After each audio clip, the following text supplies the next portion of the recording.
हमारे पक्ष के थे और उसके बावजूद मैं स्वर्गीय श्री विद्याचरण शुक्ल जी जैसे बड़े नेता के खिलाफ लगभग 1.25 लाख वोट से जीता था। इसलिए मुझे पूरी उम्मीद है कि वैसी ही जीत की और उससे अच्छी जीत की पुनरावृत्ति इस बार होगी। सर, ऐसे क्या कारण है कि जोगी जी को 1 साल का वनवास छोड़ना पड़ा, 1 साल का राजनीतिक वनवास छोड़ना पड़ा? क्या कारण है कि आपको चुनाव मैदान में आना पड़ा?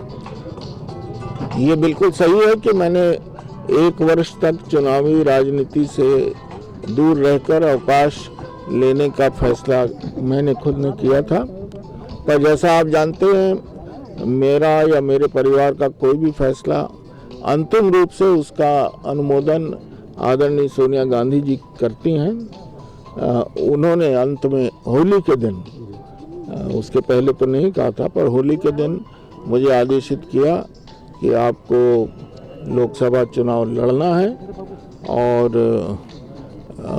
मुझसे जब विकल्प पूछा तो मैंने कहा जब आपने आदेश दिया है तो आप ही ये भी बता दें कि कहाँ से मुझे लड़ना है। उन्होंने मुझे आज्ञा दी है कि मैं महासमुंद से लड़ूं।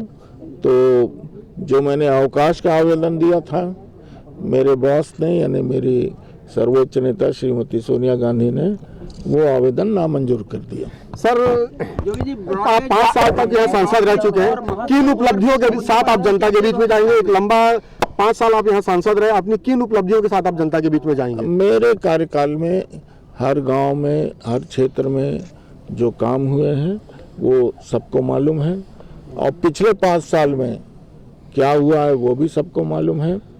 यहाँ एक 10% की प्रथा चली हुई थी, वो भी सबको मालूम है। और यहाँ के क्षेत्र के लोगों का मेरे से जो लगभग 40 वर्षों से 3 पीढ़ियों का संबंध है।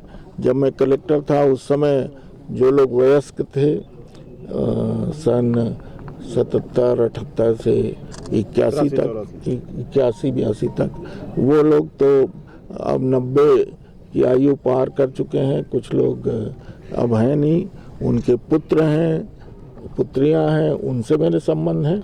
और अब उनके भी पुत्र और पुत्रियां हो गई हैं, उनसे भी मेरे संबंध हैं। तो मैं तो इस प्यार के संबंध के आधार पर और इस दावे के आधार पर कि 2 क्षेत्र ऐसे हैं, मरवाही मेरा विधानसभा क्षेत्र और महासमुंद मेरा लोकसभा क्षेत्र, जहां मुझे चुनाव नहीं लड़ना पड़ता, मुझे मुद्दे नहीं बताने पड़ते, मुझे उपलब्धियां नहीं बतानी पड़ती। यहाँ लोग मेरी तरफ से चुनाव लड़ते हैं और मुझे इस बार के चुनाव का क्या है उम्मीद? इस बार कितने से जीतेंगे? वही मैंने बताया ना, पंडित R.K. तिवारी मेरे ज्योतिषी हैं, उनको कुछ पैसा दीजिए तो पूरी संख्या बता देंगे। सर, भाजपा पर मैं ये कह सकता हूं कि प्रचंड बहुमत से जीतूंगा। सर, भाजपा के जो प्रत्याशी चंदूलाल साहू है, उनका कहना है कि अजीत जोगी मेरे लिए कोई चुनौती नहीं है। आप क्या कहना चाहेंगे?